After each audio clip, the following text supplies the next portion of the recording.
South Asia में China का role जो कि इस वक्त कलीदी अहमियत इख्तियार कर चुका है। सिटसा वांग यी वो इंडिया पहुंचे, वहाँ उन्होंने बहुत अहम मुलाकातें की, बहुत सी पेशरफ्त हुई है, बहुत बर्फ पिघली है 2020 के बाद जो कायम थी और बहुत सख्त थी, लेकिन अमेरिका ने कुछ ऐसे लेसन्स इंडिया को पढ़ाए हैं जिसके बाद वो मजबूर हो गया शायद। लेकिन चाइना एक तरफ अफगानिस्तान के साथ भी बात कर रहा है, पाकिस्तान को साथ मिलाकर, फिर पाकिस्तान भी उनके वज़ीर ख़ारिजा आए हैं। सो क्या मैसेज है इस वक्त खिते में चाइना की तरफ से कंट्रीज़ को? चाइना का कोशिश है कि एक साउथ ब्लॉक बन जाए जिसकी लीडरशिप चाइना के पास होगी। उस प्लान के रास्ते में अमेरिका ने इंडिया को खड़ा कर दिया था। उसको क्वाड का हिस्सा बना के जापान, ऑस्ट्रेलिया, अमेरिका अपने साथ मिला के चाइना के खिलाफ साउथ चाइना सी में महाज बनाना चाह रहे थे और डिफेंस पैक्ट बना लिया था और ट्रेनिंग शुरू हो गई थी और इंडिया बड़े मजे से चल रहा था वहां और मोदी और ट्रंप की दोस्ती की बड़ी बातें हो रही थी। फिर ये सारे नई चीज शुरू हो गई, यूक्रेन का मामला सर पे आ गया और मसला हल नहीं हो रहा था। तो उस सिलसिले में फिर डोनाल्ड ट्रंप ने कुछ अपनी अमेरिका की जो बाइडेन की जो पॉलिसी थी उसको तब्दील करना पड़ा। पाकिस्तान के साथ अच्छे तल्लुकात बनाने पड़े और इंडिया के ऊपर प्रेशर डालना पड़ा कि वो रशिया के ऊपर प्रेशर डाले। अच्छा, अब इंडिया को इस बात की समझ नहीं आई कि वो फंस गया है। डोनाल्ड ट्रंप के लिए यूक्रेन की सीज फायर या यूक्रेन पीस बहुत अहम है।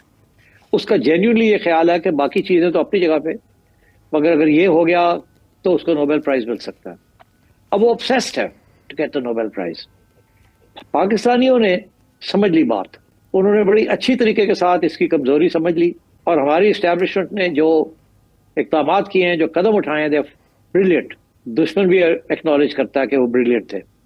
नॉमिनेशन डाल दिया और नोबेल प्राइज और तस्लीम कर लिया कि डोनाल्ड ट्रंप ने हमारी सीज फायर कराई और डोनाल्ड ट्रंप ने जो तजावीज और रेसिप्रोकल टैरिफ्स वो भी बात मान ली। कोई फर्क नहीं पड़ता, छोटी मोटी बात। तो डोनाल्ड ट्रंप को तो उन्होंने जीत लिया, मास्टर स्ट्रोक, जिसकी वजह से फिर आर्मी चीफ की मीटिंग भी हो गई और उसके बाद एक मीटिंग ट्रंप से हो गई और दूसरी मीटिंग उनके टॉप नए जनरल्स जो कि अब टेक चार्ज कर रहे हैं वहां, तो उनके साथ भी हो गई। तो मैं समझता हूँ पाकिस्तान ने अपने कार्ड्स बहुत ब्रिलियंटली प्ले किए। इंडिया को समझ नहीं आई कि हालात बदल चुके हैं।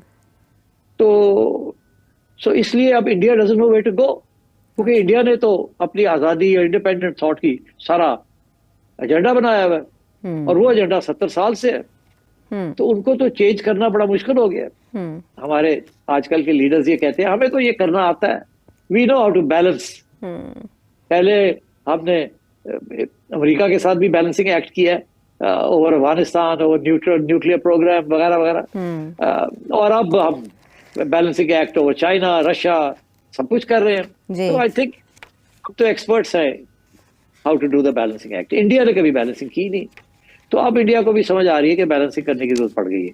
नरेंद्र मोदी जो है वहाँ डोमेस्टिक ओपिनियन इतना खतरनाक हो गया है डोनाल्ड ट्रंप के खिलाफ और उनकी नेशनलिज्म उभर गई है, तो उसने फिर सोचा कि यार और कुछ नहीं तो मैं अपने लिए कोई लेवरेज क्रिएट करूं।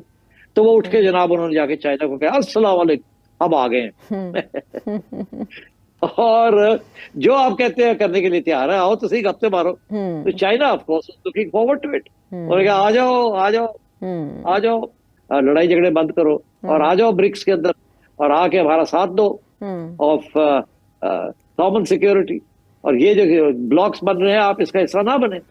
तो अब इंडिया जो है वो पहुंच गया चाइना और चाइना इंडिया पहुंच गया। अच्छा, इसके साथ अमेरिका जो है वो अब समझ नहीं आ रही उसको कि ये तो उल्टा हो गया है। हमारा ख्याल था इंडिया हमारी तरफ आ जाएगा, वो इंडिया उधर उठ के चला गया। तो अब मेरा ख्याल है डोनाल्ड ट्रंप और भी थोड़ा सा डेस्परेट हो जाएगा कि जल्दी से रशिया के साथ कुछ सेटलमेंट हो जाए, नहीं तो इंडिया भी हाथ से निकल जाएगा।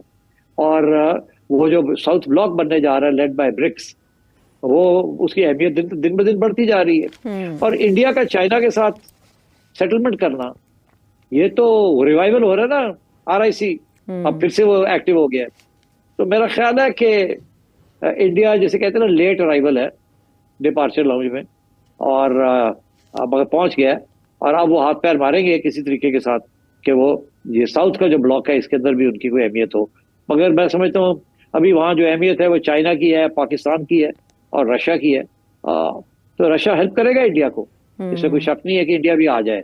मगर इसके साथ जो इंटरेस्टिंग चीज ये है कि अब इंडिया को पाकिस्तान के साथ ये न्यू नॉर्मल शॉर्मल की नॉनसेंस बंद करनी पड़ेगी। ठीक।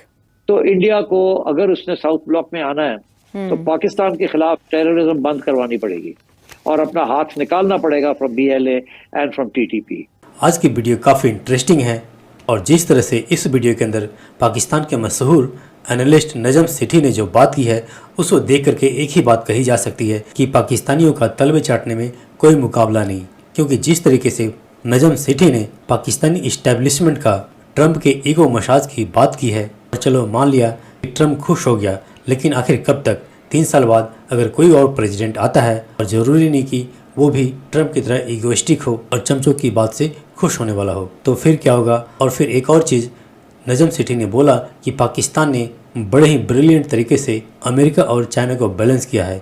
यही नजम सेठी ये भूल गए कि ये खुद और पूरा पाकिस्तान अमेरिका से परेशान था, अमेरिका को गालियाँ दे रहा था। जब अमेरिका ने पाकिस्तान को न सिर्फ पैसे देने बंद किए बल्कि तालिबान मुद्दे पे भी इनको अकेला छोड़ दिया पाकिस्तानियों को, पाकिस्तान को FATF के ग्रे लिस्ट में डाला। और उसके साथ ट्रंप ने अपने पिछले टर्म में न सिर्फ ट्वीट करके पाकिस्तानियों को गाली दी और यहाँ तक कि जो बाइडेन ने भी पाकिस्तान को दुनिया का सबसे खतरनाक देश बताया। तो यानी ये जो पाकिस्तानी इतने जिल्लत और गालियाँ सुन रहे थे, जिसको ये पाकिस्तानी अमेरिका और चाइना के बीच बैलेंसिंग एक्ट की बात कर रहे हैं, बल्कि इसी के साथ हकीकत में देखा जाए तो पाकिस्तान की यह औकात ही नहीं है कि वो या अमेरिका या चाइना को बैलेंस करे, लेकिन हाँ जी हजूरी और तलवे चाट जरूर सकता है।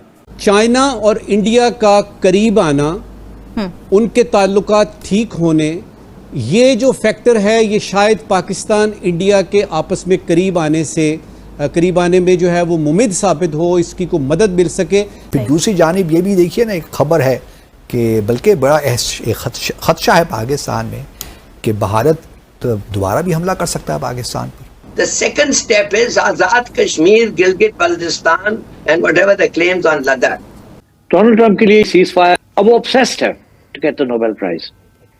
पाकिस्तानियों ने समझ ली बात और हमारी एस्टैब्लिशमेंट ने जो इक़दामात किए हैं, जो कदम उठाए हैं, दे ब्रिलियंट। नॉमिनेशन डाल दिया फॉर नोबेल प्राइज और तस्लीम कर लिया कि डोनाल्ड ट्रंप ने हमारी सीज फायर कराई। अच्छा, अब इंडिया को इस बात की समझ नहीं आई। उल्टा वो तो सदर ट्रंप पर भी तनकीद कर रहे थे डॉक्टर जयशंकर जी।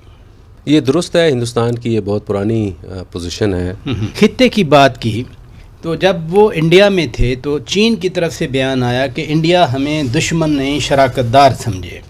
अच्छा, फिर क्यों चीन पाक भारत तल्लुकात में बेहतरी ला सकता है मैडम शेख? इसलिए कि चीन की भी ये ज़रूरत है कि चीनी की आदत बार बार हमें कहती है कि आपको क्या ऐसा मसला है कि आप क्यों नहीं तल्लुकात बेहतर करते।